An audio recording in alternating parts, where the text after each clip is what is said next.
There's going to be an impromptu X space about brainstorming about ideas about potentially opening sourcing patent, the nChain patents, potential CEO of nChain idea, and also the money stablecoin ramps. Think about it. Now, your Satoshi's talked about this. Money, the stablecoin, as money, MNEE, Bitcoin as money, and Bitcoin not as a currency, BTC as a currency, but Bitcoin is money. BTC is a currency. It's like anyways, it's a really fascinating little nuance that it's actually going to be called money. And that's what it potentially is. I don't think it's there yet, but it could be one day. So stay tuned. We're going to go ahead and launch this up and see if anybody shows up, huh? I don't know. We'll see.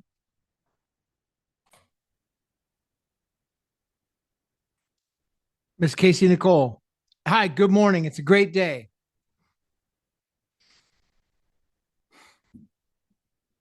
So check this out. I've got some ideas here. Wanted to do more of a brainstorming space just to download a couple of ideas that I had to get it on the record and go through a couple of these posts because they're important to get out there. So a couple things. I see you're doing thumbs up. So I'm gonna get this on the record. It looks like it's not being recorded on the X, but I'll do a recording on the back end. So all right. So check this out. So anyways, one of the things that's coming up now is this open sourcing of the patents with nChain. So we have a post here by Joel Dallies, and he brought up the idea about open sourcing the patents. And I know he reached out, anyways, it's coming forward. Feel free to have speakers come up, Casey, if anybody wants to come up and talk. It's open forum.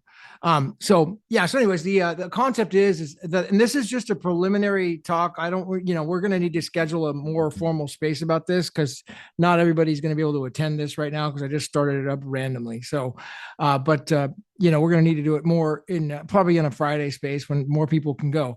But here's the deal. The idea is that, well, okay, I think the post was, hey, I'm open. Is anyone open to discussing and making all the BSV patents from nChain open source? What are your thoughts? What are the pros and cons? Can we get more growth this way? And then Jack Pitts responded back with pros and cons. And then it goes on from there, talking about South CAH, Christian Ager Hansen, and his practices at nChain left a sour taste in a lot of people's mouth. And then I immediately thought my immediate reaction was, well, this would be COPA's wet dream, having nChain patents open source. This is exactly what they want, because if they can get the patents open source, then they can use they can basically do an end run on their ultimate goal. That's what they want. That's their ultimate goal, I think, in their long game strategy is they wanted to get Craig is not Satoshi, and then they could attack the patents through the credibility of, oh, they were created by Craig, he was a fraud. Get rid of the patents one by one, start knocking them out over time in their long game strategy. That what I would think is their long game approach. Now, so therefore I'm like, okay, this is exactly what they want. But now, then Bose, he chimes in. Bose always is a freaking level head. I don't know if he's going to be here or not, but I invited him. So he always has the outside the box thinking on things. And so I always listen to him because he's not driven by money. Bose is not driven by money like maybe like a lot of people that are just like, oh, I want money, I want fame, I want profit. Bose is he's driven by I know he's driven by something other than money. I can't tell you exactly what it is, but when he speaks to me, when I talk to him offline or on other spaces, I just give him a lot of credibility on what he says, because I feel like he's all over the place sometimes, but when he talks about things, he's sincere. And I don't think that it's underhanded reasoning. And so he says open sourcing them would create massive wealth distributed through the global economy on scale you can't even begin to imagine. That's what Bose responded with. And now, and again, my immediate reaction was, heck no. Like I said, this is COPA's wet dream. Okay, that's my legal mind thinking. Jack Pitts said the same thing. It looks like Ray Connolly says the same thing. I mean, that's kind of the immediate reaction. But then Bose says this. He's like, Wait a second. Open sourcing that would create massive wealth distribution throughout the global economy on a scale you can't even begin to imagine. Then he posts this video by Elon Musk about how he open sourced all the Tesla patents. And I'm thinking, wait a second. Tesla was first to market on the electronic car. So they got everything patented and then they open sourced it all because they were early to market. And by open sourcing it, it just allowed them to stay ahead of the game and actually achieve their goal, which was sustainable vehicles for the entire world. And so it went against their mission statement by closing sourcing the patents. Now, it would have to go ahead. Are they really sustainable though? I don't understand this electric car thing when we can run cars on water or hemp fuel, all kinds of different alternative Cars can run on hydrogen now. You don't even need electricity. I mean, my friend runs, 100%, Casey, 100%. But let's assume that at this point, when he first did this, that was 10 years ago. At that point, that was the information that he had. Electric cars were good. At least they were well intended. Now, good intentions are sometimes the biggest evil. At this point, I think with new information that we have, we know that hydrogen is probably the way to go. We don't need electric cars. Makes no sense. They're toxic for the environment with the batteries.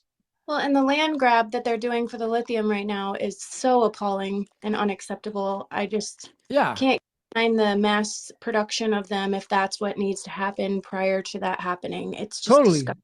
It makes no sense now, but let's leave that aside for them to discuss because it really has no bearing on anything we do. But I'm just, but at the same time, using it as an example of, let's just say that his mission was to help the environment. Yeah, maybe it's BS. Okay. But that was his mission. And that's why he's going to open source the Tesla cars and the electric cars. So, in taking that with all the BS aside and taking that approach, what is the mission for Bitcoin?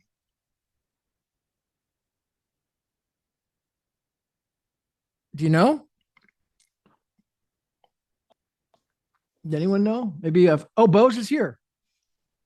Great. Dude, I want to get him up here. I got him. Cam is here. Get Cam up here. I mean, Cam, Bose, Joe's here. What's up, dude? What is it? How you doing? Pretty good. I just can you hear me all right? Yeah, I can hear you. I mean, the question I'm regularly entertaining now at this point is like, what is the mission for Bitcoin? Because the mission here, at least in your mind, in your opinion, what is its mission? What is the purpose? Why are we here? I don't know if I have the answer to that, but I did want to like reframe. Please go ahead. The question about or Joel's question. Yeah, please do. Joel's question and what I've heard John Pitts' response to me is kind of foot in mouth because the claim was always that everything on BSV was open source, that open BSV license was an open source license. So to say that we are now going to open source is like an admission that we actually lied to everybody and that it wasn't ever open source, and that you weren't free to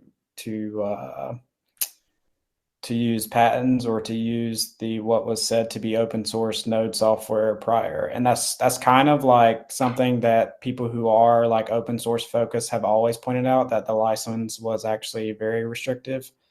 So it's kind of funny to me to sit back and watch what some people have known for 4 or 5 years be admitted in open air now.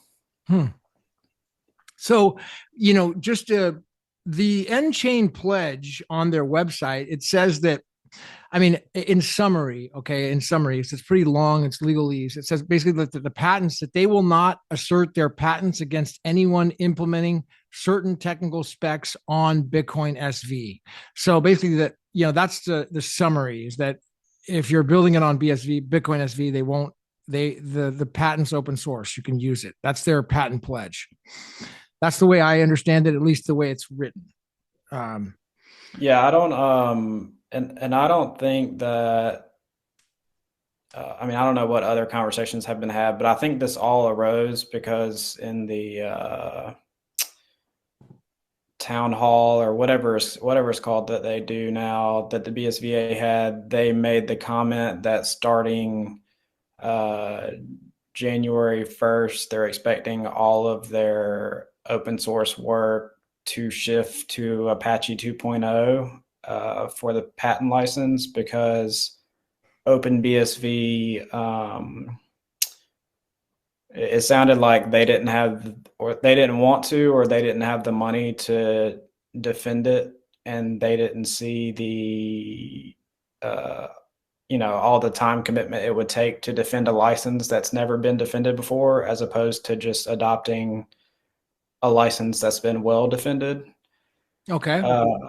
So I don't actually know that the implications are all of nChain's patents are free for everyone. I think what it means is any software that they have put out that uses a specific patent would be open source at this point. So like assuming Terranode would be under Apache 2.0 now, or the SPV wallet would be under Apache 2.0. It's not like this specific patent that nChain has is now available to anyone. It's just the work that they've done using the patents. So I don't honestly. Thank you, Joe. Really let me jump back in on this now. So, okay, first I invited Cam up as well. You're welcome. Please come up, and then Casey, you're back on stage. Let me just respond to that a little bit and address kind of the frame this a little bit. So, the space started as like this theory, but that excuse me, that what's his name? Joel Dallies had raised about open sourcing the patents. Now, the way the patents are written right now on their website is they're open source if you build on BSV, and they do a patent pledge. So that's how it's it's basically open source now. The argument now is like, hey, well, why not open source it to everybody? And I thought that's going to be COPA's wet dream. They will love that. So I thought immediately that would not be a good idea. A lot of other people said the same thing in their legal mind. Now, Bose, on the other hand, he says, wait a second, that's just the opposite. And I always I started the space, I say, I always listen to Bose because he comes at it from a different angle. And I think he's not motivated. His mind doesn't work the same way mine does. Mine thinking, okay, the legal side, I'm looking at it, in this analytical way. And he's thinking about more big picture. He says open sourcing this would create massive wealth distributed throughout the global economy on a scale that you can't even begin to imagine. Then he posts this video, why did Elon Musk open source the Tesla patents? And then I asked Casey, I said, well, if he open sourced the patents on electronic cars, then and his mission, because by closed sourcing the patents went against his mission, which his mission was, electronic cars for the world, open sourcing the electronic cars, more people building electric cars. That was his mission. And so, then I thought, well, what's the mission of Bitcoin? And so, if the patents are within the mission, then keep them. If they're not within the mission, open source them. So, but over to you, Bose. I want to hear what you have to say, please. How you doing, man? Good morning. Oh, he's a listener. Come back up when you get a chance. Oh, he dropped. Maybe he had a bad reception. Yeah, I think he's glitching because I invited him. So yeah, but the thing is like, I guess we could start with there. Like, what is the purpose of Bitcoin? Peer-to-peer cash to the world, decentralized, like having a decentralized ledger, peer-to-peer cash, auditability. What would you say the purpose of it is, Casey? I'm sorry, my daughter was talking to me. I didn't hear your question. Well, I'm just thinking, like, what is the purpose? What was the purpose of Satoshi when he did Bitcoin? What was the purpose of it? To free us from the people that control the fiat currency system. Okay, so if that's the mission, that's the purpose, then do having the patents open source help get us closer to that? Or does it get us closer by closed sourcing them? I just think it should be as easy as possible to build on this technology if you really want it to be globally adopted. I mean, that's my personal belief, but we can see how bad they're already trying to stop him from even having these patents in the first place or using them. So I'm not a developer. I don't know what that's like, but just listening to like Rafael Laverde and Jack Liu quite a few times about patents, I see there's a big reason to have this discussion for sure. Yeah, and we need to schedule this. So, like, I just thought I just saw the thing, and people were messaging me about it. So I just wanted to start this up and just kind of schedule something, and throw the idea around there. So we definitely need to do a formal space and schedule it like on a Friday or something, so more people can go. Like, invite Joel and other people. But we can and talk now. So Bose is back up. Hey, sorry about that. I just picked up my phone and just clicked the wrong button. It just logged me out. It's like, what? It's all good, man. I just, this is Yeah. random and off the cuff.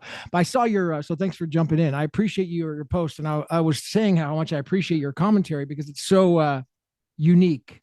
It's so different from what, and I remain open-minded. My initial reaction is it would be COPA's wet dream to open source the patents. And that's just my initial thoughts. But well, I want to hear what you have to say. I think the key issue that I get when I talk to people, and these are sort of crypto friends, let's call them, people who've made it big in crypto in the last few years, is the dislike of Craig Wright, mostly due to the perception that he's like an evil capitalist bastard who's trying to capitalize on this open source technology by patenting as much as he can. And so they just don't want anything to do with him. And I think if you've been in BSV for a while, the first thing you kind of come to the conclusion is that, open BSV license and open sourcing the patents and letting anybody build on BSV was the sort of the general thrust. It was just like, look, I patented all this stuff, but you can use it as long as you build on BSV. And Joe says that the BSV license is restrictive. I'm not sure in what sense it is, but I'm not going to, disagree with him or whatever. I think people will feel restricted if they have to build on any given chain. And they might feel restricted if you tell them that they can't do illegal things.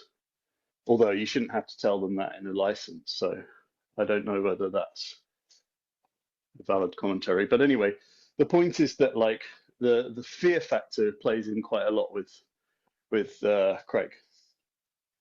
And if he made a really big song and dance of just being like, essentially this is a non-profit, I'm just open sourcing everything, have at it, then his technology would just win overnight. It would just win and everyone would use it. And I think that I think the point that I was trying to make is that Elon Musk's strategy wasn't about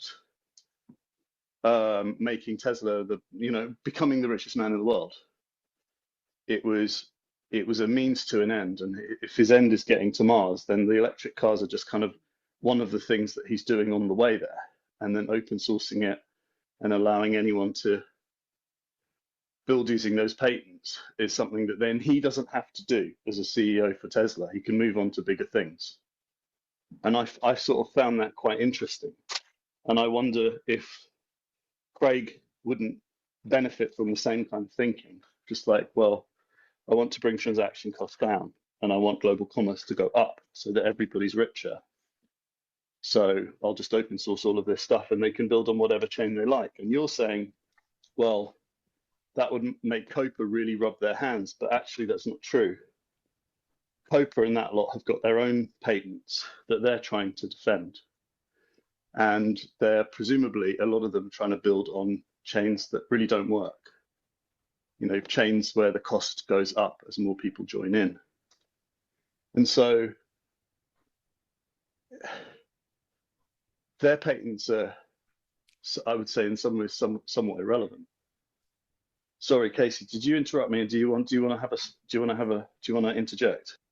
Sorry, I was just going to say, isn't that the whole point of the interoperability that we need, is to be able for everybody to have their platforms speak to each other? We need those open source patents.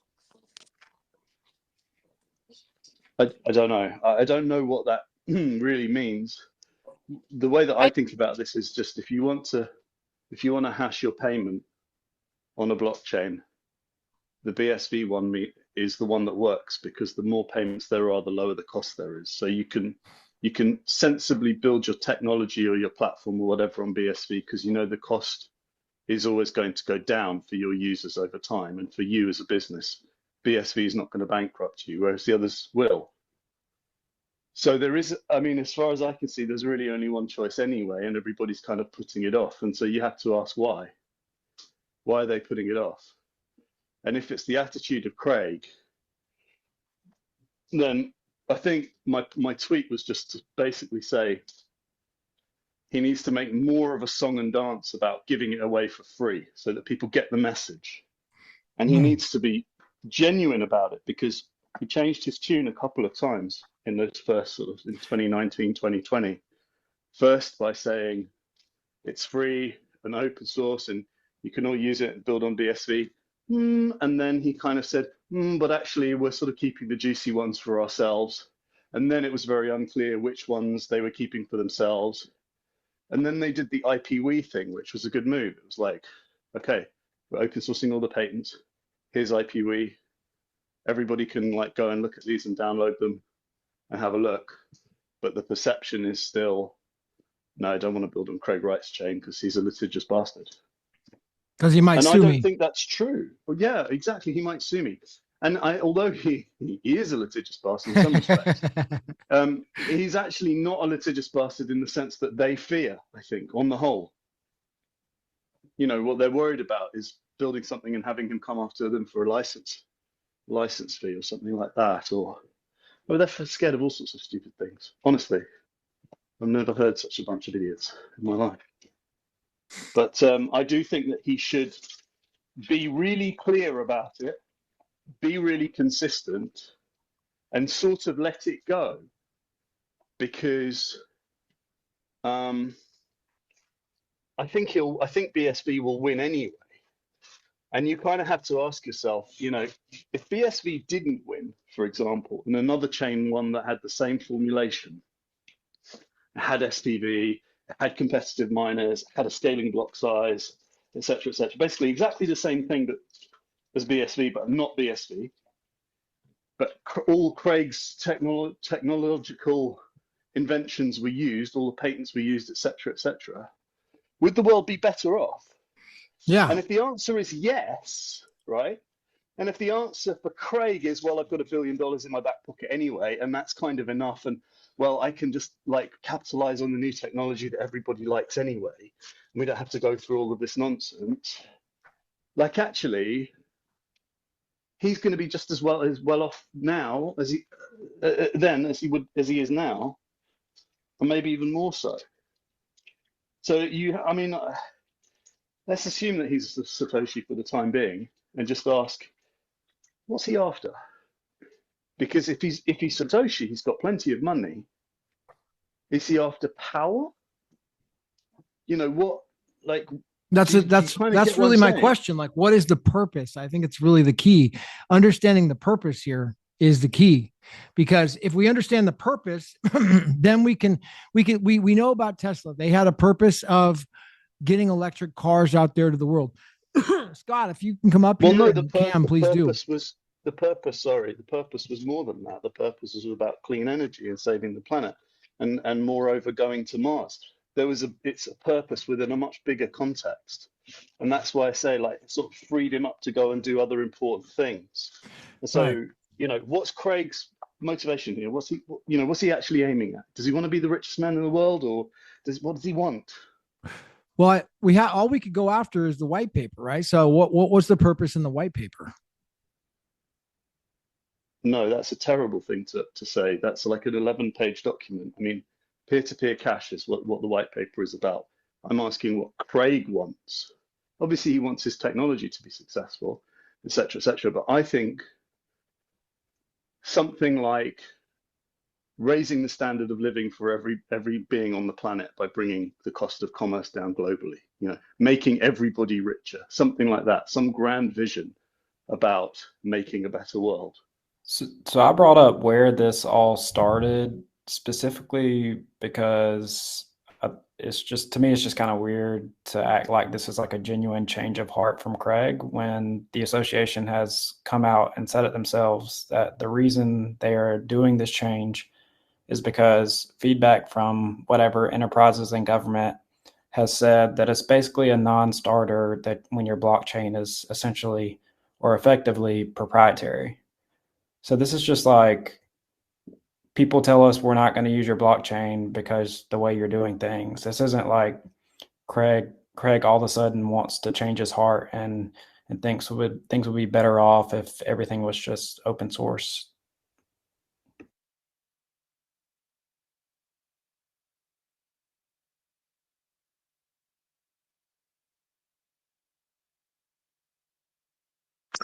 Hey Gavin, you good? I'm good, man. Good to see you. Yeah, sorry I couldn't make the last space. There was a few things, personal How's your things going friend's on, and dog? then I'm sorry to hear that he was passing away. yeah, and but what is it? What are you guys all talking about? The open sourcing of the pattern? Yeah, the idea of whether or not the patent should be open source, just throwing the idea around. It's going to take a more lengthy space to discuss this, but we just wanted to entertain the idea about what people thought about open sourcing the patents. Well, I think patents have a time limit. Obviously, the time limit is there to allow the inventor of those patents to be able to do something with the technology and establish the tech because they are the creator. I always personally thought that the patent run out time was a great amount of time for BSV to establish itself. I think it's like 25 years or something. I think you can go longer if you renew the patents and things like that. But I was always under the belief that the reason it wasn't open source was because of so that we didn't have the same issue we had with BTC, which was where people coming in, winning popularity contests, and sort of changing the protocol through developer voting. So I was always under the guise of use BSV. You can use our patents openly and freely. Don't use BSV, and you can't use the patents. And personally, I always thought that was very fair and a good way at stopping a secondary sort of co-opting of BSV, changing BSV so that it looks like BTC again would not be a great thing for me. So I always thought that was a protectionary measure to stop any bad actors coming in and ruining what BSV can do. Yeah, that it sounds like a reasonable theory. I mean, it sounds like that's what the patent says. That in summary, it says that the nChain patent pledge is that they will not assert their patents against anyone implementing certain technical specs on BSV. So if the developers want to build it on BSV, they won't, and they will. That's their patent pledge. They won't sue them, basically. That's the way I understand it. Now it seems like the concept now is entertaining as well. Hey, I'm not saying we, but Joel entertained the idea of open sourcing it, about letting COPA and anybody else use the patents. And I thought that would be great. COPA would love that. So that was my initial thoughts. That'd be COPA's wet dream. So that's, now you could look at it that way, but obviously COPA don't want to be seen to be taking anything from Craig. As far as they're concerned, they would be diminishing their own authority by saying, oh yeah, Craig's a liar and a scammer and a fraud. Oh, but let's take these 1,000 patents that he owns. It doesn't really make sense. It makes them look like they were lying the entire time, and all they ever wanted that case for was for his patents, which we've been told many times it was not about. So, yeah, I don't think COPA would ever do that. I think COPA will. I'm not sure what COPA will do, but they obviously don't have much in the way of patents that are useful at the moment. Otherwise, these Ethereum would be working well, BTC would be working well, Solana, all these other shitcoins would be working well if there was actual real patterns. But as it seems, it's only the BSV that seems to be working very well. So I'm not too sure. Right. Now, if anybody want open stage, I mean, please, I'd love to have anybody else. I see Alex there, Cam, Joe. You guys are welcome to come up. I don't know if it's Ray's in the crowd. Is that Ray?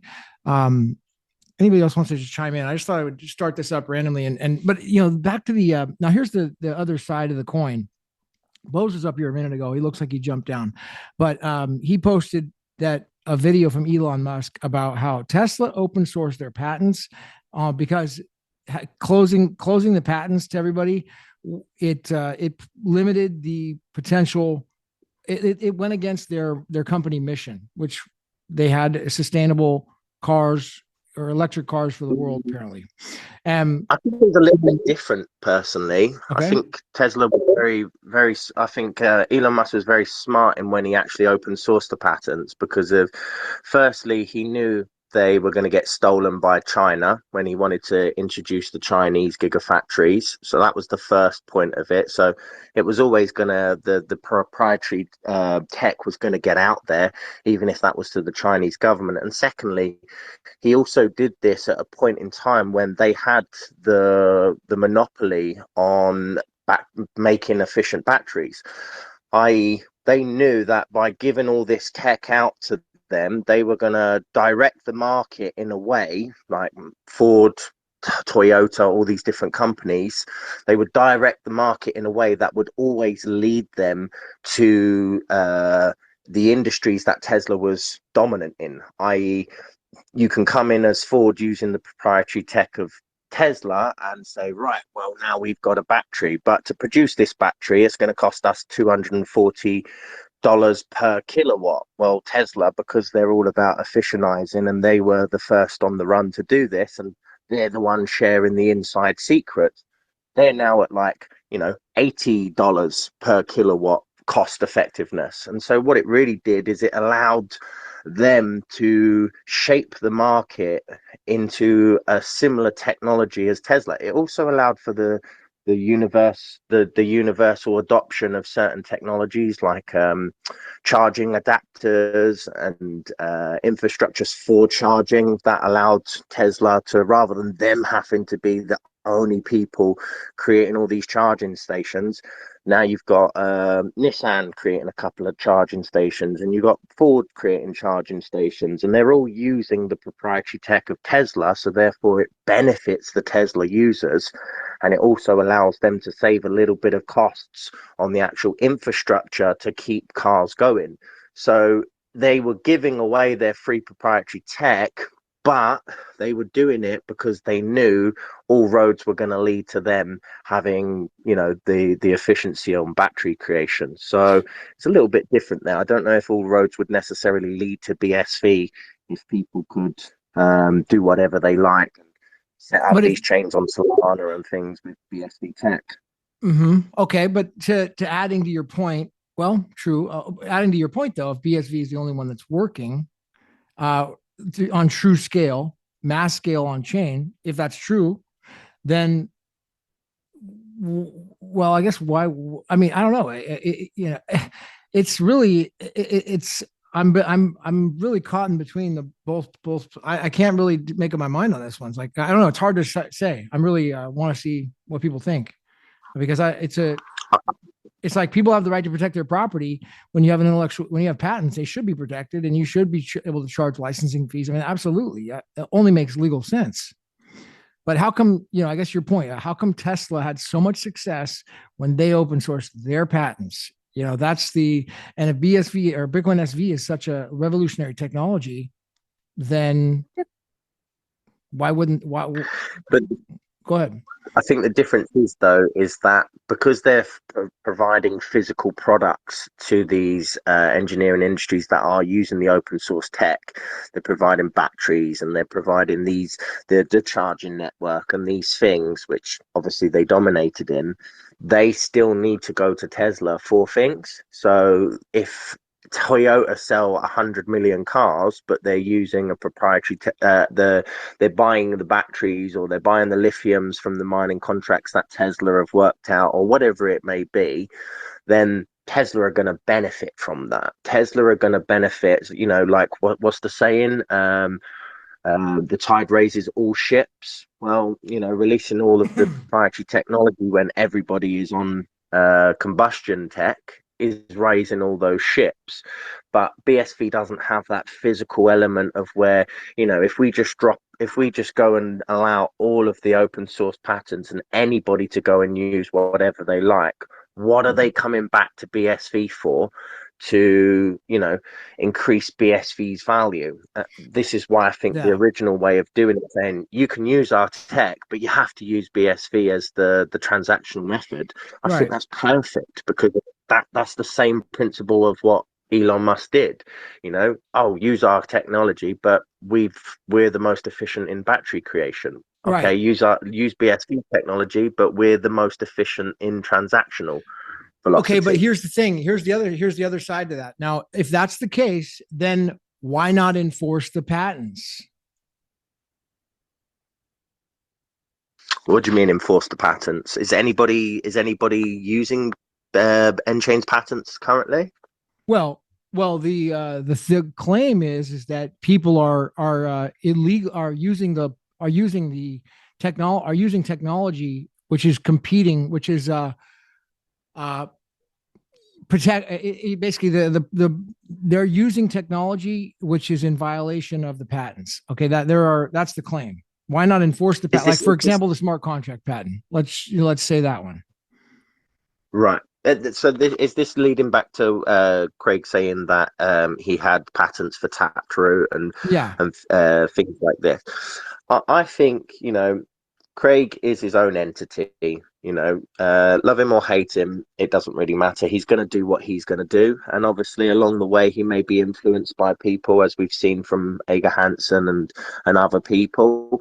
But still, he still has his master plan of what he thinks is going to happen. You wouldn't be able to predict things so accurately years previously. You know, I don't think anybody would have ever have thought that you know, CZ of Binance was going to go to prison. We just thought, you know, I at least thought Binance was too big for that to happen, but it did. And a lot of other things that Craig has said years previously are also manifesting themselves in today's markets. So I think, you know, Craig probably is focusing solely on certain things before he focuses on other things, because of, you know, if somebody's using your patent and they're using it to make a really, really good system that can compete with your system, then you're going to want to shut them down. But if someone's using your patent and they're just making an absolute mockery and a clown show of it, and they're not really using your patent to make any more transactional processes, or they're not really improving the system. The only thing that's really improving the system is the hype and the propaganda behind it. Then do you really care? Like, let them play with it. It doesn't really matter to you. They're never going to be able to make the full jigsaw piece, the full jigsaw puzzle without all the pieces. They may have one piece, but they need all of the pieces. Well, then that doesn't that just add to the concept of open sourcing it, because you can have faster adoption then. If there's no competition utilizing the patents, then why not open source it? I mean, you could say that, yeah, but why open source it? I think Joel's point in that I'm reading here was that used in BSV, right? Well, I think his point was that it's going to help with adoption. More people, and I think the Bose, he was on here earlier. The point was that, you know, people are scared they're going to get sued by Craig, so they avoid the industry. Maybe they don't start a business, and they're worried they're going to get sued by Craig. He sues people. So I think that's absolute waffle, personally. Okay. Could be. Who is he sued for starters? Because of Era Kleiman was the one who took Craig to court. COPA were the ones who took Craig to court.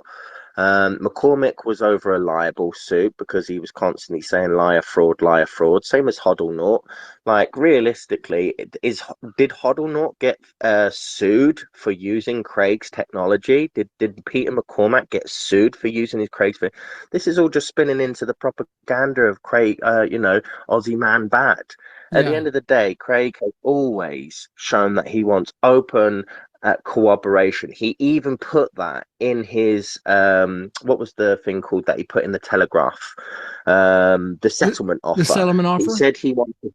Yep, he said he wanted open and collaborative efforts with people. He's never once said, "Oh, it's my toys. No one can play with it. Bitcoin's all mine." He's never once been like that. He's always wanted people to do it. He just wanted people to do it in the right way.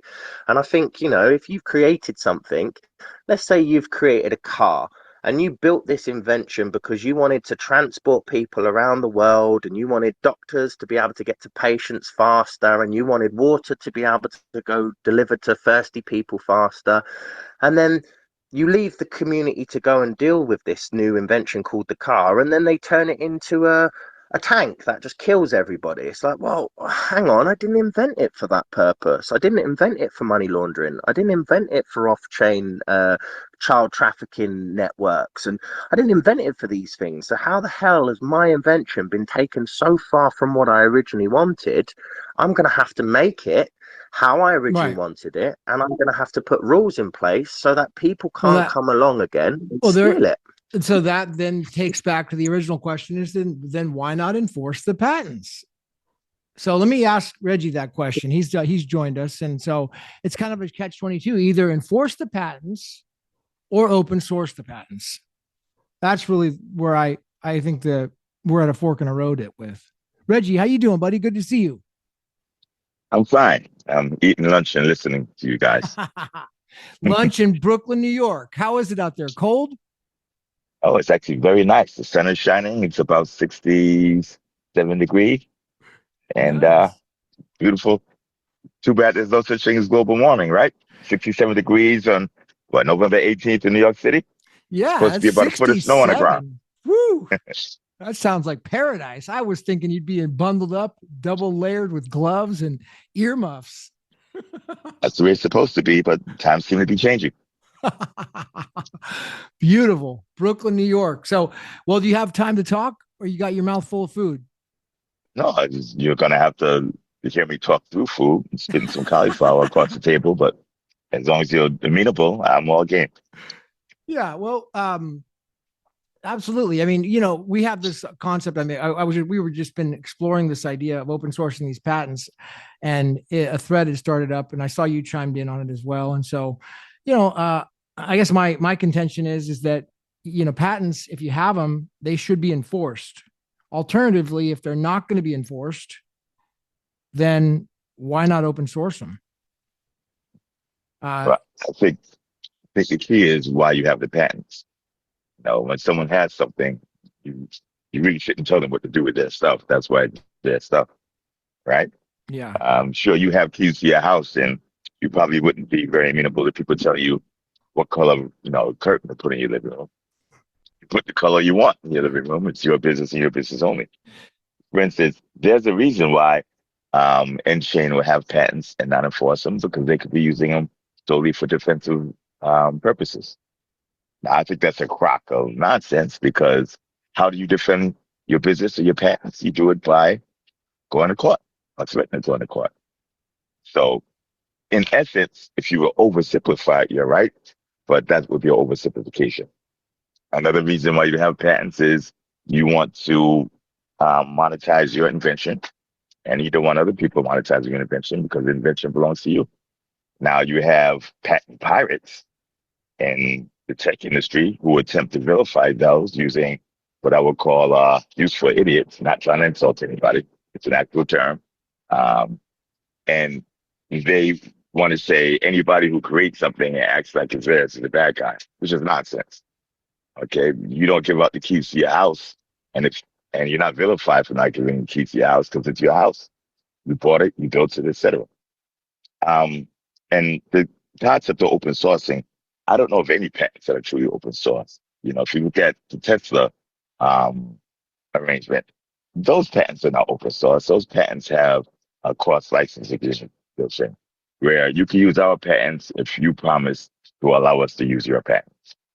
Now, that might seem fair to people who don't understand business cycles and business history, but there's a big difference between, that's like saying Goldman Sachs or BlackRock says, listen, you can use our methodology as long as we allow you to use your method. You allow us to use your methodology.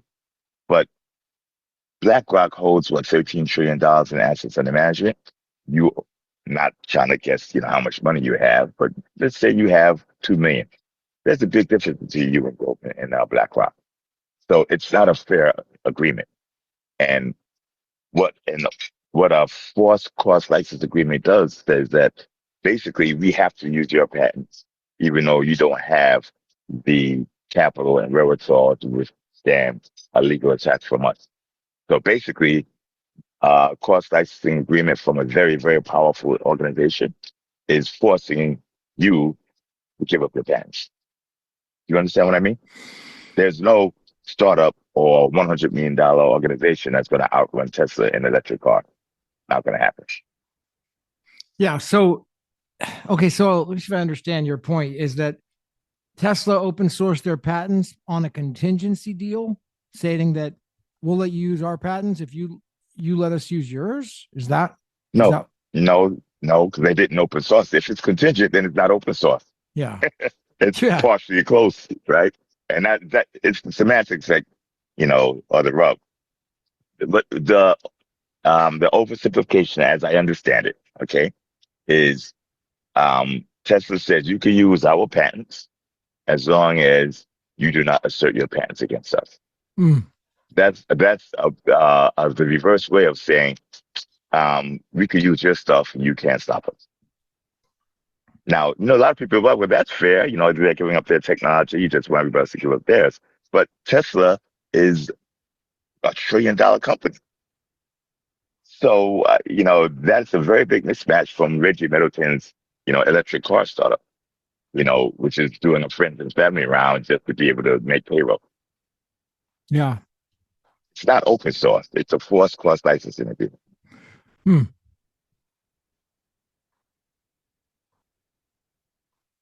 And as for the benefit of open source anyway, for anybody who thinks that open source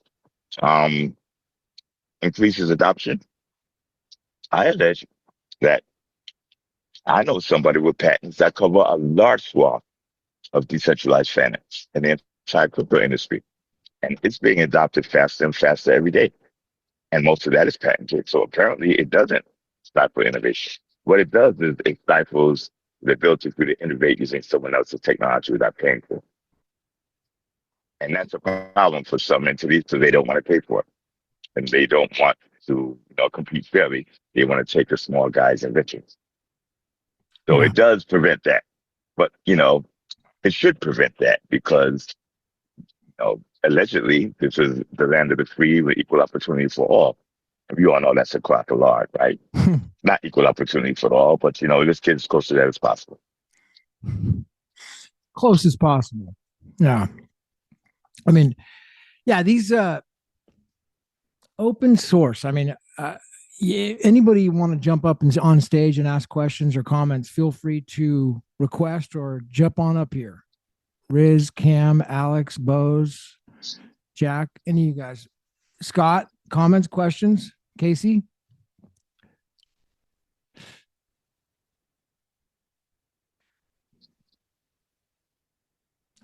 Hearts, likes, thumbs, good thumbs up. Yeah,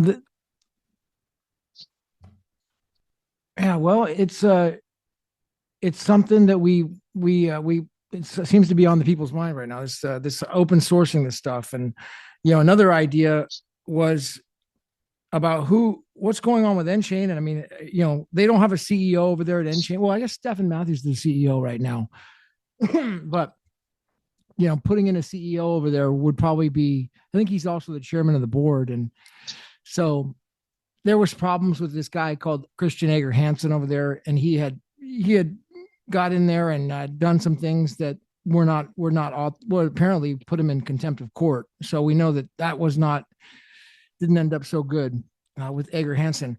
So they're really got to put a new CEO in place over there and decide what's going to happen. Whether these, well, again, like you said, Reggie, we have no pull. They're not our patents. So we're just over here eating peanuts and popcorn, watching the ball game. But yeah, it's their property. So they're going to have to decide what they want to do with it. But they might listen to us, right? They might listen. You never know. I didn't really hear anybody else discussing open source of the patterns until Joel actually brought it up. Was this something that was on the people talking about previously, or was it only something that started when Joel put that stats up? Joe, who was up here earlier, he said it was discussed before with the BSVA. Joe, looks like Joe stepped down, but before you were here, Joe said the BSVA was discussing it. Right. I didn't know about that, but that's what he said.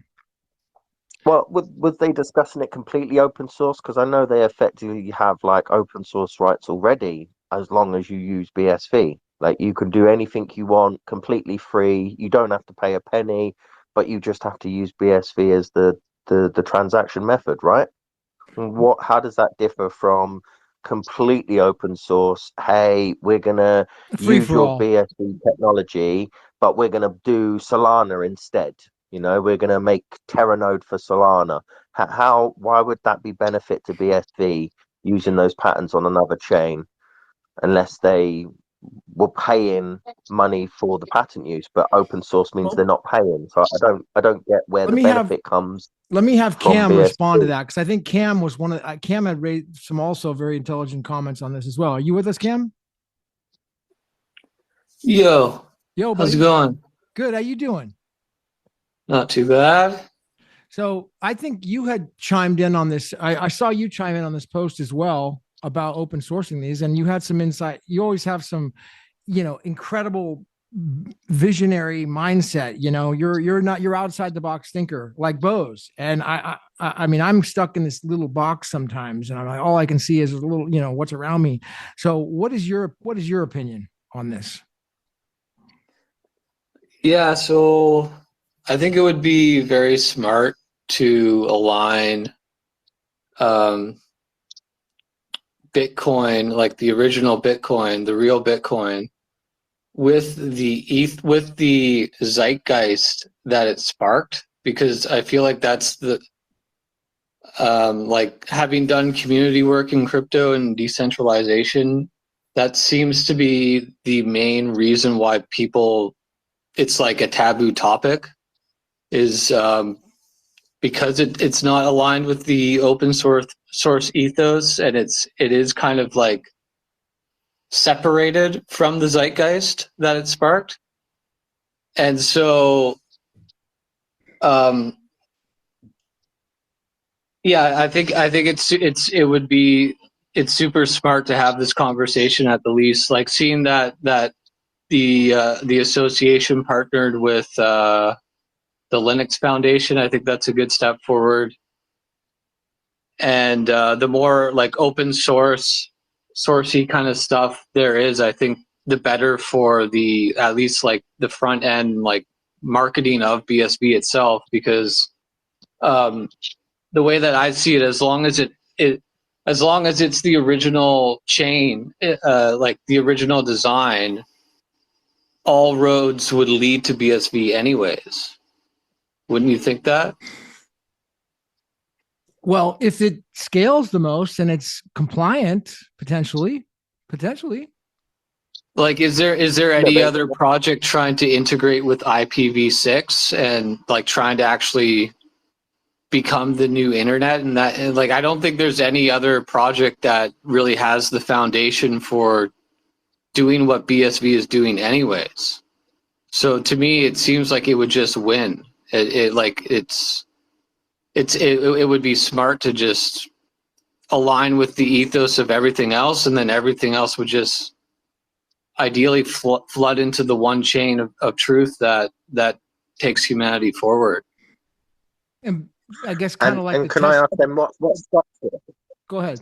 Sorry, what stops it from being taken over again the same way that BTC was? What stops, like, Gavin Andreessen being pushed out, and anybody who sort of, conforms with what Satoshi wanted being pushed out of the system? Yeah, Greg Maxwell coming in and saying, no, guys, this is wrong. Or Luke Dash Jr. saying, oh, we should go to 300 kilobytes, not 1 megabyte. Like, if it's completely open free for all. What stops people, bad actors, coming in when the Ponzi of BTC gets destroyed eventually because Tether collapses or whatever it eventually makes it fall?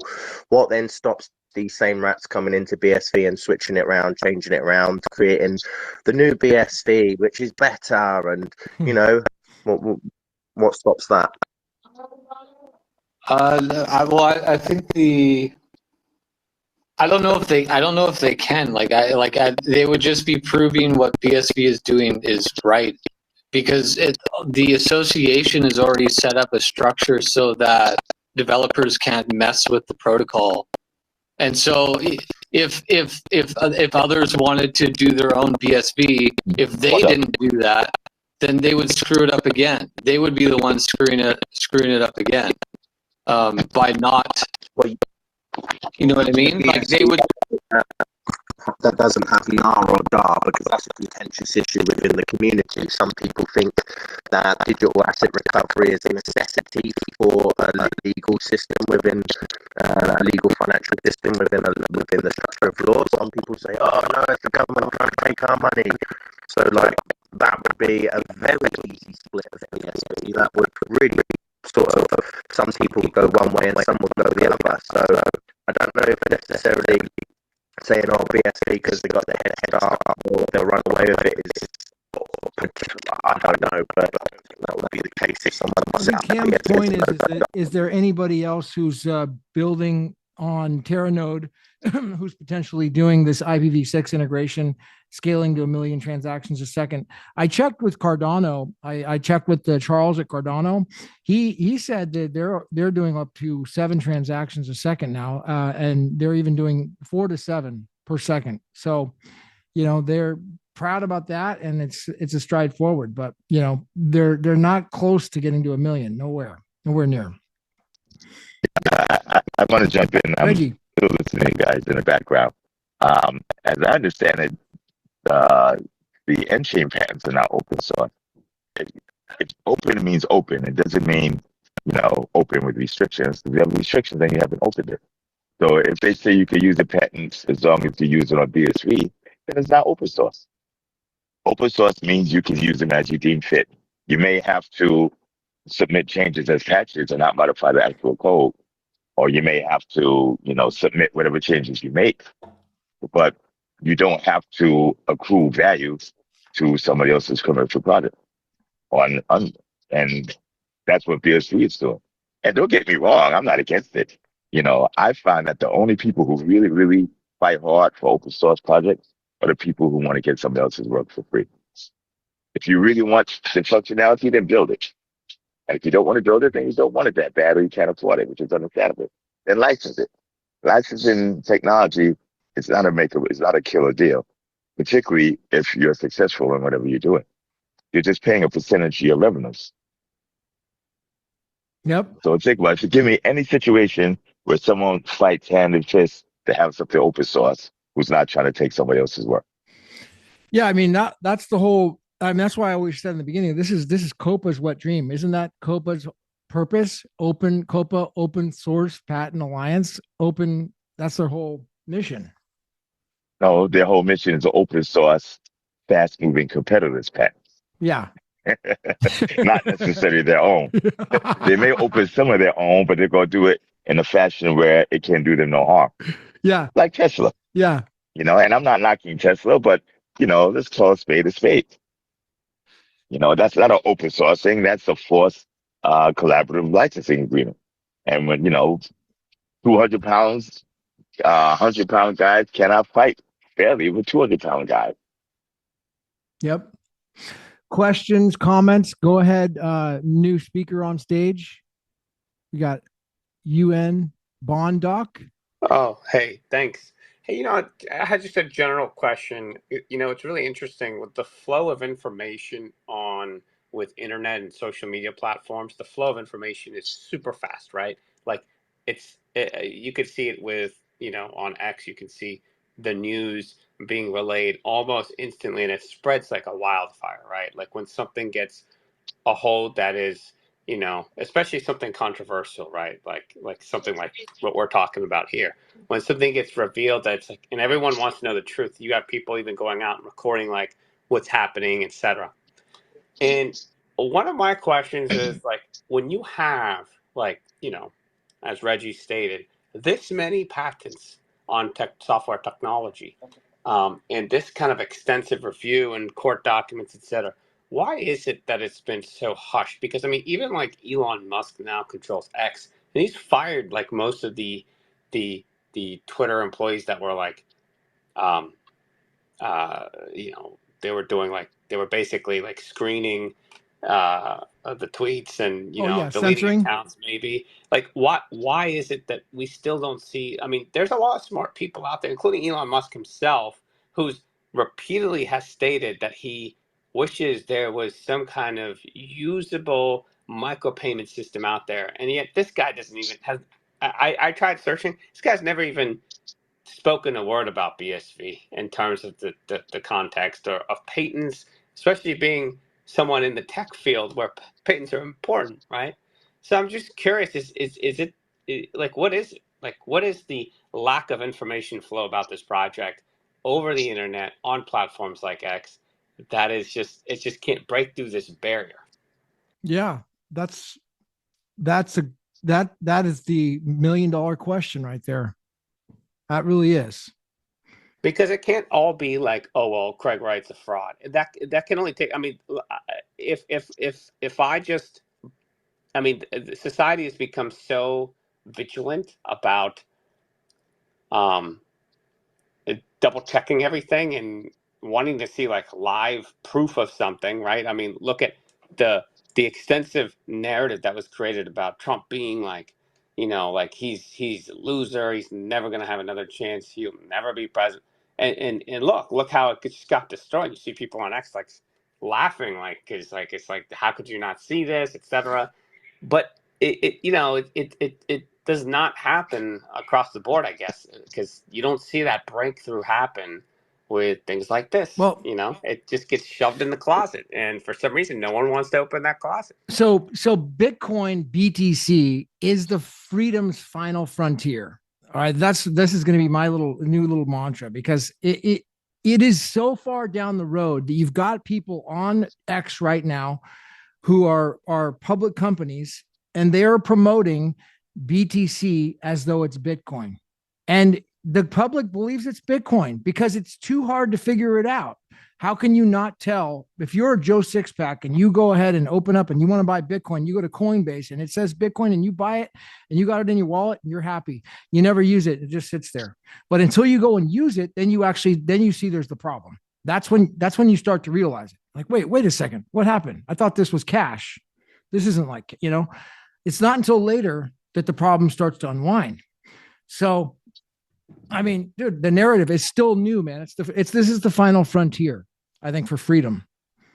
And I agree with that. But, it's interesting because if you have people that are legitimately seeking out high volume transaction, scalable blockchains, and with the flow of information, it's like, did you not come across BSV? Like, or did you see it and got so scared of 90% of the BTC holders claiming that it's fraud that you didn't even try it? Like I just care because humans have this behavior of trying something that they're not supposed to try. It's like when you're at a party and you're a kid and it's like, you're not supposed to have this drink, son, it's beer or alcohol. And it's like, well, this is a good topic. You're like, I got to try that, right? Let me actually respond to that because that's a really good topic. And a couple of weeks ago, we had a guy on who's friends with Scott. I don't remember his name. He went to this thing where what happened was in London, there was this guy, he claimed to be Satoshi. It was on Halloween and everybody thought it was Craig Wright dressed up in a mask because this picture went around the internet. It had Craig Wright in a mask and he was wearing these funny costume and he went into a PR event saying, I'm Satoshi. But it was some other guy called Stefan Malamu or something. So anyways, this guy comes on an X Space right after that. And he tells his story about how I think he bought Ethereum in 2016 or 15, and he rode it all the way up. He was selling it 200, 400, 1,000, 2,000. I mean, he made a killing. And then it was, I don't know, 5 years, 8, 9 years go by. And what he said he would do is that he would go to the forum on Reddit to learn about BSV. And then on there, it said it was a scam. And then he would just get thrown out there. And then he went to a couple other places. Every time he saw it was just a scam. So he just stopped looking into it and he stuck with his Ethereum. And it wasn't until when, Scott, I don't know what the turning point was, but there was a trigger point. If it was the COPA trial or if it was meeting you, Scott, or something, but he got a turning point that he said, no, wait a second, something's wrong with this Reddit forum. It's just not accurate, And I don't know how did he get past that, Scott? Because that's kind of the question that he has, is that there's some sort of a block on the information. Do you remember that conversation, Scott? I don't know his personal sort of eureka moment, so to speak, but I think we all have the same eureka moment. Everyone here who supports BSV, we've all looked at other chains. I'm sure there's plenty. You yourself, you got rugged. Luna. What was it, Luna? You got rugged on? Yeah, Luna. Yeah. So we've all been. I had information about XRP and other things in the past, and we all sort of get into crypto through our own reasons and we follow our own things. I think what we're all looking for is what BSV offers, which is a system that can encompass the entirety of the world, not just in a transactional method of, oh, can I buy this can of Coke and this coffee, but also, when you start looking into the sort of smart contracts and having documents and having all the information recorded in a chronological time chain, you just start seeing more and more benefits to what the original true Bitcoin should be doing.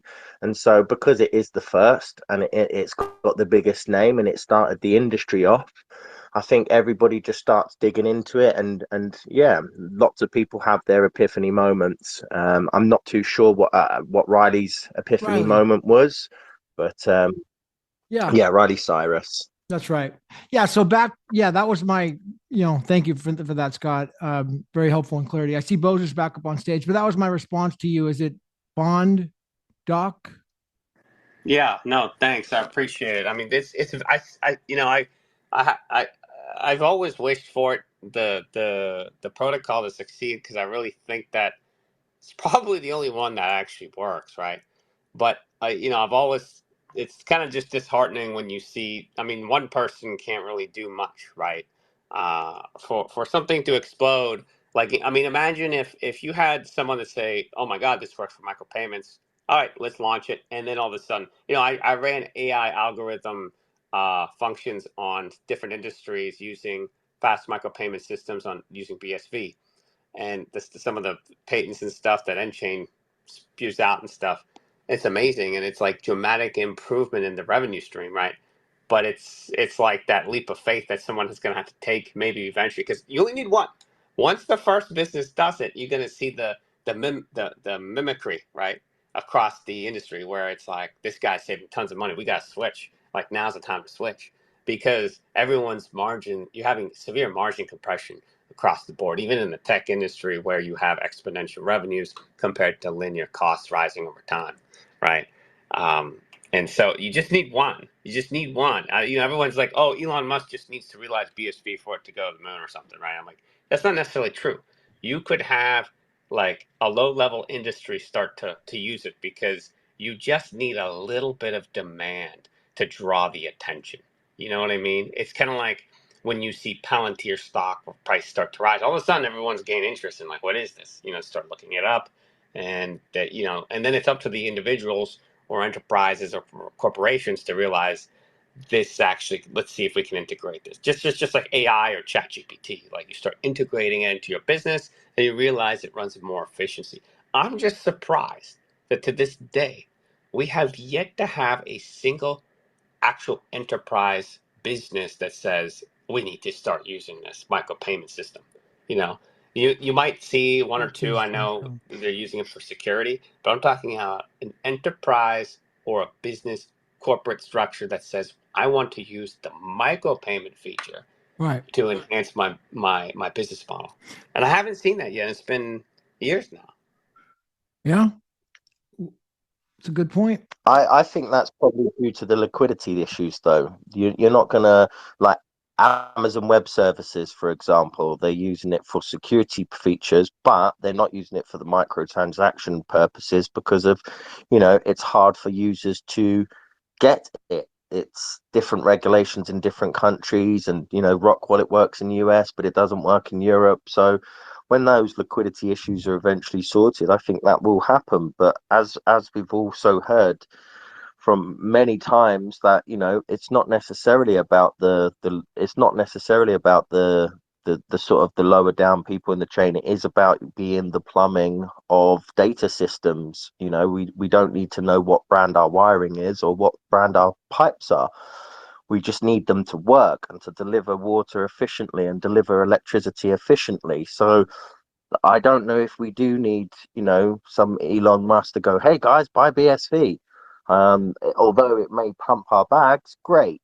Is it going to create long-term adoption for BSV? I'm not too sure. I see from the Blockchain conference a lot of different companies using BSV in unique ways, from Alex Avell creating a game, to the guys who are tokenizing water, to all these different unique usages of BSV blockchain. And I feel like what we're experiencing now is like the first 5 years of BTC before SegWit was introduced.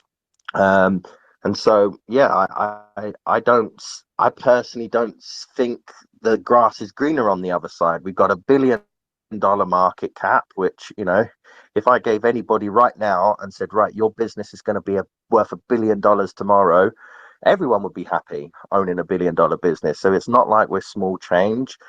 We're always dipping around at the 60, 70 mark, the 70th largest coin in the world. So, and we're the only coin that has the ability to truly take on mass adoption. All these coins that get mass adopted, they go, wow, we're the new solution. And then when it comes to the actual chance for them to showcase it, they fail.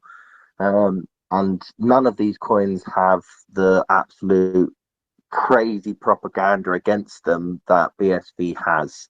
So putting these things in together, I don't necessarily think things are going that bad. I think things are going good, especially with Terranode around the corner, and I started to see millions of transactions from my2cent and all these other new applications that are popping up. I see things on the up, personally. Yeah, I would agree. We got Bose back up on stage. It looks like Cam is up with us. Casey's. Go ahead, Bose. Hands up. Yeah, okay. So basically, I said this to you the other day, and it's something I've been saying to people recently. There's an interview with Steve Jobs where he basically talks about what people really like to do with Apple computers, or computers generally, and why Apple was so successful. He said it turns out that what people really like is apps. They like to build apps on the desktop. And so, calculator and things like that. Basically, the Apple Macintosh was like this little hobby computer that, like, boyfriends and husbands could have in their garage or whatever, and they could tinker with it, and they'd come up with like clever little things. So International Business Machines, IBM, was really successful, and word processing and all the boring business stuff, but actually consumer-wise, what people really liked was apps. Now, people laugh their arse off at Craig Wright and his patent empire. Why? Because they're going out there and they're using a public protocol to issue a bond, like a shitcoin, a meme coin, right? They're going out there, they're doing their cool stuff, they're getting adoption, they're raising the value, and they're making loads of money, and they're getting hysterically rich. And so they're laughing at Craig Wright because Craig's saying, "Oh, you can't use my patents." They're like, "We don't care. We're getting stupidly rich, and everyone's having fun. Fuck off," right? What people really like is tokens. And it turns out that it doesn't matter what token you launch what chain you launch your token on, right? Right. You can launch it on Ethereum, you can launch it on Solana, and you can bridge your token from Ethereum to Solana. So you can go to the popular chain, start a project, right? Get a load of people together. And then when the vibe shifts and all the liquidity moves over to Solana, as we're seeing now, And you take your little token and you bridge it over to Solana, and now you've got the same thing, same culture, same people, and they just moved your token from one chain to the other. Guess where that ends up? It all ends up on BSV, because BSV is the only one that scales, right? So you don't have to be on BSV. Go and do something on Solana. Go and do something on Ethereum. Go make friends with people. Yeah. Go start a fucking token, right? Your own thing. Yeah. It could be a weed shop or a mushroom shop or whatever the fuck you want, right? Yeah. It could be a global fucking business that people enjoy and they like, and they have fun doing it. And when the time comes, you can port over to BSV when there's some liquidity here. Don't make it about the technology, because that's the first mistake, is saying, oh, my coin's better than your coin. No, it's not. They're all the fucking same. What matters is the culture that you're a part of.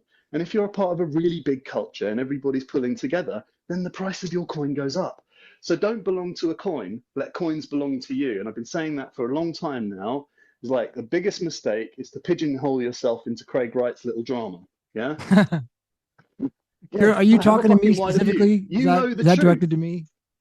Well, all of us. No, I wasn't directing it to you, Gavin, particularly. It's okay. It's okay. Like, you can. It's okay. We know you're a refugee from Luna. And I mean, obviously it's not without its fucking pitfalls, right? Yeah. And here's the thing. You can know the truth, right? All of us know, fundamentally, we know the truth, right? The problem is the system is like at a state where it hasn't kind of figured out the truth. And there's a whole bunch of people walking around in the dark. And do you know what? They don't care. It doesn't matter. So, I think the thing is, figure out what your angle is. Because if you're building a technology company and you've got a patent and you've got some, first mover advantage, and you're trying to sell your technology to banks and all the rest of it, then okay, fair enough. The patent conversation is important. But actually, what I think you really need to think about is how blockchain is actually changing money and actually changing the world. I talked to somebody yesterday, I won't mention his name, who basically said, well, not everyone can have their own money, right? Which is kind of equivalent to saying, with regards to YouTube, not everyone can have their own television channel, right? Or I don't know, there's a million other things. They couldn't have their own, and not everyone can have their own radio channel. Wrong. Everyone can have their own radio channel. Everyone can have their own TV channel, and everyone can have their own money. So get going. Because here's the thing. All of us are valuable people in our own ways. All of us have something to offer. And if somebody is telling you, oh, you can't have your own money, they're just fucking full of shit. You can sell your services to other people however you like. And if you want to give some equity in your activity to somebody else, and you want to swap your equity in your activity for somebody else's equity in their activity, and they're selling it on the open market, which they are. You've got thousands of artists out there who are releasing tokens on Solana. Are they bad people? No. Are they good artists? Hell yeah. Do you care that the transaction fee on Solana is $1, but it's only 1,000th of a penny on BSV? Because they don't, and they're making money. Mm-hmm. So my advice is go out there, make friends, yeah? And if you think that BSV is the best solution, you can put some of the money that you make out there in BSV, and you can build on BSV, fine, no problem. But as long as there's this continuous fucking Craig Wright drama going on, it's a whole lot of wasted energy, And I wouldn't be saying that if the court decision had gone another way, but the court decision went the way it did. And it's know the truth, speak the truth, but don't be blind to what else is going on. Because if we're about to enter another super cycle and you're sidelined just all in BSV thinking that BSV is the only solution, you're stupid. All right, well taken, Bose. Thank you. What? Yeah, I have to agree with both on that. Yeah, he's right, and I think it hurts me too to see people that are actually interested, that are fundamentally good investors, that see a project with a lot of promise like BSV, but they're just waiting on it, And there's nothing wrong with going, and I think you learn a lot too. I got sideswiped and just didn't do anything else other than be in the BSV space, and now that I'm in all these other projects, I'm holy moly, if you don't understand what other chains are doing and trying to do, it's never gonna bridge over to BSV again, because you have to build the bridge, and the only way to build it is to go into these other projects and see what they're doing. You've got projects that are that are trying to actually that are already on board with enterprises, solving business solutions and cutting costs, like being able to rent GPU for AI services, etc., or trying to develop AGI itself, like all these things, and people are developing it because it's probably fun. It's revitalizing entrepreneurship in a digital landscape, and so and these are concepts that you're not going to understand unless you step out of the BSV space, and maybe that's what it needs. You need more people to do that. The problem is, like, right now, the majority of leadership in BSV is at nChain, and they're focused on the legal aspects only, and that's the problem. They're Right. not focused on the entrepreneurship aspects. Yeah, because people don't want to care about patents. They want to care about what is the solution that's going to make this fun for people, yeah, or save on costs for businesses. And like Solana is completely useless. I agree with both, but the meme culture, it's kind of like religion. Do you think the Catholic Church is useless? I mean, if you don't believe in Jesus Christ, Catholic Church is completely useless to you. That doesn't mean it's not a multi-quadrillion dollar asset in the world. Okay, when you take the amount of people that go to church in the entire world, right? That are Catholic. Okay, that value that's a brand and a cult, and brands and cults have tremendous value. I mean, the whole idea that data is money is tied to the fact that data is tied to people. Does that make sense? yeah. So brands and cults have tremendous value. That's what's giving Solana, which I also agree with. It's from a technical aspect, is a useless blockchain, especially with the memes on Solana. But from the value added from a cult perspective, especially when like the long-standing ones like Community.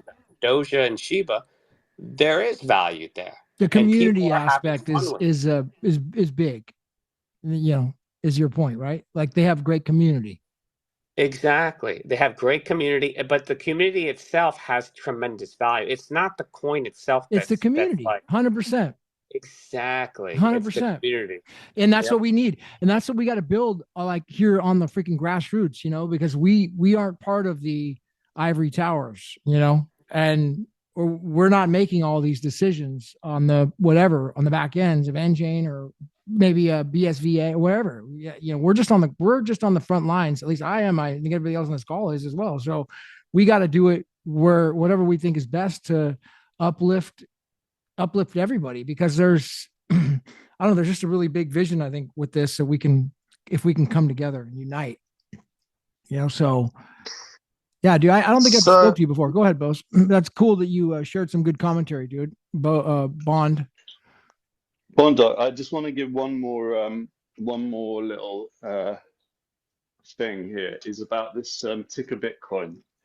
There's a About what? project on ETH, the ticker Bitcoin. There's a project on ETH launched last year, I think, called Harry Potter Obama Sonic 10 ticker Bitcoin. Okay. Okay. It's stupid. Harry Potter Obama Sonic 10, yeah. And the people that are running are fucking hysterical. And they've got they've all got little, what they call PFPs called Sprotos. I think it's some Nigerian artist, street artist. Anyway, it's really big. It's really highly valued. And the PFP collection it's one of the leading collections on ETH, right? Or leading collections, whatever. They've just bridged over to Solana. So now you can buy the same token on Solana for the same price. But here's the point. Their ticker is $Bitcoin. And that they wear the fact that they've been thrown off exchanges as a badge of pride. They wear the fact that their ticker is Bitcoin and they know they're not Bitcoin, and it's fucking funny and the joke is funny because fucking BTC is not Bitcoin and they all fucking know it. And so what you've got out there is like a massive tribe who are absolutely taking the piss. They've got a token on Ethereum and Solana called Bitcoin that's listed as Bitcoin on the ticker as a ticker. You see where I'm going with this? So what basically the point is that like as the knowledge and awareness that this industry is a complete shit show grows, right? That people understand full fucking well that BTC isn't Bitcoin. It's all a massive sham. They're like the piss takers get more and more and more powerful and having more and more and more fun. Get on board. Fucking get on board, because it's 28 cents right now. And if everybody that knows that this is a giant scam industry gets on board that, you can catch up. You see what I'm saying? Yeah, there is a likening for people, especially that are left behind. Like a lot of people buy these that are buying like a lot of these meme coins, etc. Like a lot of them aren't even buying BTC. Like I walked into spaces and I like look at these people buying meme coins. None of them are actually even buying BTC. A lot of these people are actually just looking because they want to get rich, right? Because it's fun. It's fun to get rich in a community, right? And I'm surprised. It's like I know like everyone in BSV is like focused on growing a utility use case and spreading that and telling the truth. And I'm like, where you are just like looking to say, number go up and we can get rich, and then you can let the utility take care of itself later on. You know what I mean? But if you advertise it as like, and you can be rude about it, like fuck you, and like this is gonna go to the moon. Fuck you. This is the cheapest Bitcoin fork, so we're gonna try to see if we can outgain. There's this meme coin. It's called SPX 6900. And what they're trying to do is they're trying to flip the stock market. And I mean, it's got like a $500 million market cap. So it's like this stuff is completely illegal, but it's okay. They're doing it. Yeah, and it's just it's this whole idea. They did that on they did that with Luna, Terra Luna. They had the actual mirror coin. Well, wait though. You're saying it's totally illegal. All right, maybe, but are they making any promises? No. It's just a fucking joke. No, I know. It's just a joke. Like, it's not like Luna. Luna was like, hey, we're doing this, we're doing that, and blah, blah, blah. And it was just garbage. But like the point about like SPX 69,000 or Ticker Bitcoin or any of these meme coins is no one's making any fucking promises. All it is how widely distributed is it? Right? How many holders are there?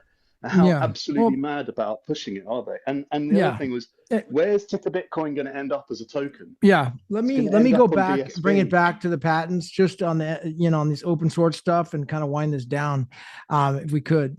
So we're getting out into territory, which is cool. I'd like to, but we got to if we could narrow it down. So yeah, any more? I don't know, Miss Casey Nicole, any more thoughts around these patent idea that you wanted to bring up, or Scott, Cam, anybody else wanted to bring? Yeah, I just quickly jump in. I completely disagree with both of those the points that Bose and Bondoc said. As it seems to me, is it's saying follow the popularity competition. Don't worry about any real utility. Just go wherever the fake money drive is going. And I think that's ridiculous. I think personally, once you know what BSV is, when you actually truly want a better future for your kids and for the people, for the world, then it doesn't matter about the cash. It does not. If I wanted to get rich, I could go rob a bank. I don't, because if it's immorally wrong. The same way that I don't go and make a ton of money on shitcoins because of somebody is losing. So for me, it's immorally wrong. And I know for a lot of people, they're completely fine with the trade. And I'm not saying that's up to you. But for me, there's always a loser whenever there's a winner. And right now, more people leaving BSV, like the likes of Ryoshi and things like that, leaving the community after they give so much to the BSV community, is just watering down the talent and the quality that we already have a little amount of in BSV. I completely disagree with what they say. I think if you know BSV is the true Bitcoin and it's the one that started all of this whole massive Ponzi game off with the 22,000 shitcoins, then stick to BSV, the original Bitcoin, because we don't need any of that crap. And eventually all that crap will be gone. And it's all well and good saying, well, take advantage whilst you can, but you never know when the rug is going to be pulled. And eventually everybody loses. The same as a casino. You sit in a casino and play long enough, you'll eventually lose. And that's how I feel about this. So I'm just going to disagree. Hold on. It's not. Here's the point. You can move it from one chain to the next. That's exactly what I was saying. is you can move the project from Ethereum to Solana to BSV. We know that it all ends up on BSV. We know that people like tokens. If they're not making any promises, then it's not illegal. The SEC has basically kind of put their hands up and said, "Oh, fucking do whatever you want. It's not regulated. Go for it. Just not in the States." So the point is that people are making these massive Chalmers. The Chalmers are basically lending circles that want a very old form of like savings account, right? Social savings account. Everybody throws in together. That's what Shiba Inu is. That's what Dogecoin is. That's what BTC is. I mean, that's and all those things could happen on BSV as well. I mean, there's tokenized projects that could happen on BSV as well. Well, I see Scott's putting his thumb down, but there's nothing about putting your thumb down about it. It's like, that's the reality. But why don't the SEC allow it in America?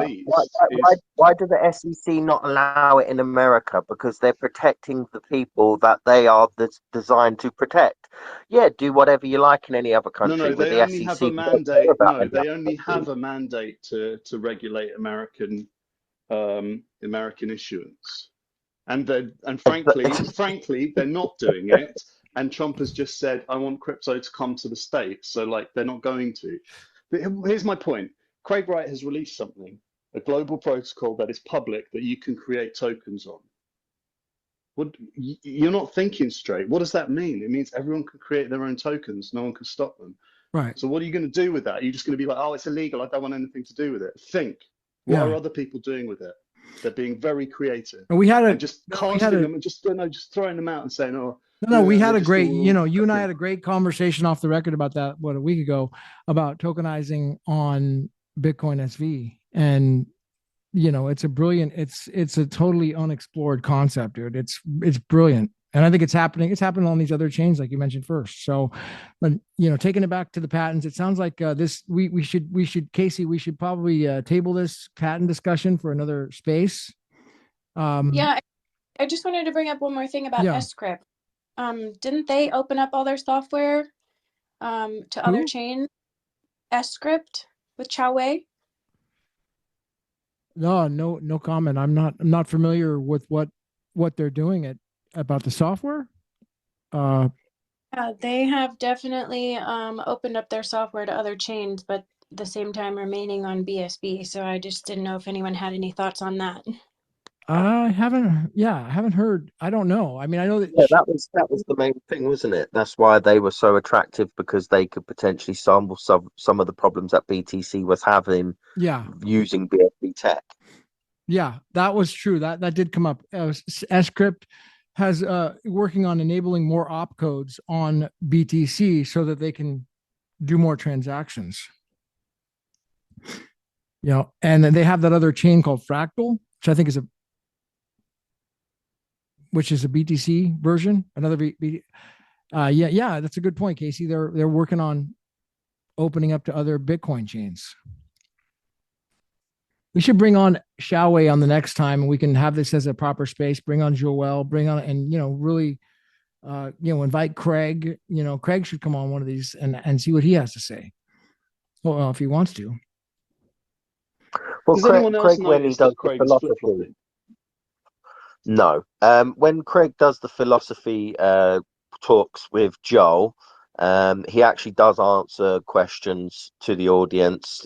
He doesn't answer questions regarding the court, obviously, because it's not pertinent to, but he does answer questions that people can ask. So maybe check out those philosophy of law classes that Joel Dallas does, and any direct questions you want to ask to him, you can do it in that forum. Yeah, good point. All right. Well, go ahead and do closing thoughts here. Cam, closing thoughts. I see you're still with us. Yeah, I just think the more that BSB can align with the cultural zeitgeist that's going on right now, I think it's probably for the better. And that includes the open sourcing kind of philosophy, meme culture. But also I sincerely believe with something like I see a connection between the Department of Government Efficiency, the DOGE, and BSV. I feel like those two are meant to merge, because BSV is ultimately the most efficient. Right. So it's about efficiency, right? And it's about like it's also about regulation and like anti-corruption. So to me, open sourcing the patents might align with Elon's philosophy, and then maybe that could be good bridge building between the DOGE and BSV. Just a thought, but yeah. Thanks for having me. Yeah, I mean, dude, we're so close. Okay, I mean, it's funny how, we're always like one. It seems like we're one that, that 6 degrees of separation things where you're this far away from people. I noticed that we have these spaces and we bring these mastermind sessions together. Like we become closer and closer and more unified and more together on these ideas than ever before. And, to think also that Elon or these people could ever talk about BSV, would be, I think it would be improper. Or Trump, it would totally upset the market, dude. It would completely put things on their head, I mean, and so even if they know about it, assuming they do, it's just not, it's not proper. It's not time. Put it that way. It's not time. Bitcoin, not BTC is freedom's final frontier. When it's time, it's going to be time. That doesn't mean that we should just sit around and do nothing though. So we've got to build and do community like this. Do community is everything, bro. Having a community. Closing thoughts, Bose? Oh, nothing. I was just going to say that I kind of felt in the last couple of days that Craig Wright was flip-flopping about government money. If you go and read his tweets, his long form tweet, I think yesterday, the thing that stands out to me is like he's kind of suddenly taking an adversarial position towards government money. Yeah. Whereas before he was very kind of like pro-government money. And it's like, that's kind of interesting. Like you do have to have government money in the mix because you have to have legal tender and you have to have a stable store of value for your citizens and all sorts of things like that. Right. But the thing is, if you can accommodate the different governments, what you also can accommodate is all of the individual people. And so instead of having like maybe 120 global currencies, national currencies on BSV, you also have the potential to have 8 billion, 5 billion individuals' personal currencies. And I mean, it's like, and those can, by the way, those can actually be more competitive than your national currencies, right? Because they can accumulate in value faster. People can use them to save. They can have different, they can have more people than a nation state using it as currency. And so when Hayek talked about competitive currencies, Craig has talked about competitive currencies. And increasingly, it's starting to look like social currencies are going to be ultra competitive. And, they talk about network states and stuff like that outside of the BSV bubble. Actually, it's starting to look like that's quite sensible, that there will be more competitive currencies than national currencies. But as I've been trying to say, you can start them on any chain you like. You're going to migrate them to the chain that works in the end. So yeah, that's it. Closing thoughts. Yeah. On that note, Bose, let me just add to that in closing here. We've got I posted a video. Well, the story goes like this. I mean, when, back around 2012, 2011, I was really kind of fed up with things. I mean, way before that, but 2011, and I was following Ron Paul, and he started talking about ending the Fed, and I started looking into it. I'm like, wow, this could really help solve our problems here. Of course, he ran for office and didn't have the support at the time, but he had some really great ideas, which I believed in. Now here we come again, 2024, and all of a sudden now this bill enters Congress, and it's it's the Federal Reserve Abolition Act, and it's sponsored by 23 congressmen. When I first read it, I just put it aside because no, it's no chance. There's no chance anything, it's a waste of time. Now, all of a sudden, they take the House, they take the Senate, they take the White House. Okay. That means that, the Trump, Andrew Jackson, memes, or not memes, but it was in his Oval Office. He had Andrew Jackson in his Oval Office. That was the president that he put up when he was in office. And that was the guy that basically created what was called decentralized banking in the 1836. So between 1836 and then 1863, we had true decentralized banking. There was no Federal Reserve. There was no central bank at all in the United States. And so just like to your point, Bose, money was open source. Now, there were problems with that. And so at least that was the claim. So therefore a lot of fraud and manipulation, people making fake banknotes. Yeah, there were problems. But I think we could do it better this time, if we take the central banks out and open source money. Like, let money be free again. Let's all have our own internet as well at the same time. Internet? Well, that's what it seems to be saying is if you have Gavin coin and Casey coin and I have Scott coin and everyone has both coin and we charge our own resources in that coin, then you might as well just have your own internet as well, because it's reducing connectivity. You need to swap all of these things for other things. One person could issue 1 billion of them. Someone else could issue 10 of them. Right. Well, they have to. I guess my point is they have to be on the same chain, the same connection. All of it has to connect. The same chain again. Yeah. I mean, it can't be everywhere, all over. It's not going to work. It has to be all on one chain so that we all can communicate, so that we can trade equally in between the chains on the money. But it's an open source money, meaning it's not centrally controlled by the federal government. It's open. It's just the best one. Yeah. I don't know that either of those points of view make sense, particularly, because everyone can have their own money in the same way that every company can have its own stock. Every public company has its own stock. So they don't charge for their goods in their own stock. Right. But what they can do is swap their stock with other people, other companies that produce stock as well. So they can share their value, their infrastructure, their shareholders, etc., etc. And what I'm saying is we can all do that. Everyone can have their own currency and they can trade and exchange. And if you go out there and Twitter, it's exactly what people are doing. It's exactly what they're doing with this currency, with this technology. They're creating their own currencies and then they're trading value with each other with people that they like. So like, oh, I like this artist. Yeah, I'll trade some of my stuff for them, for their stuff. So there's that. You're saying get rid of the central bank. I don't know if that's possible. Maybe it is. But just open sourcing the money, I don't know. Yeah. I think we're going to see it on the president's desk to sign in 2025, and we'll see. I think it's going to pass. That's my prediction. Looks like there's control. There's momentum for it.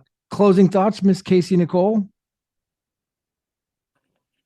Well, just thank you everyone for today. This is always fun. These spur of the moment ones, I think, flow even better than the planned ones sometimes. But yeah. At this point, from what I'm hearing, it sounds like, these open sourcing would just empower more global innovation and drive the interoperability I've heard so many people talk about how badly we need, and accelerate adoption and uphold that mission for freedom. So this is just the beginning, and it's up to us to take these tools to build the future we want to see. So I look forward to the actual recorded space on this, and you guys have a great week. All right. Thank you, Miss Casey Nicole. Thank everybody for listening in. We'll do it again sometime. I'm going to go ahead and end it there. We'll see you at the top.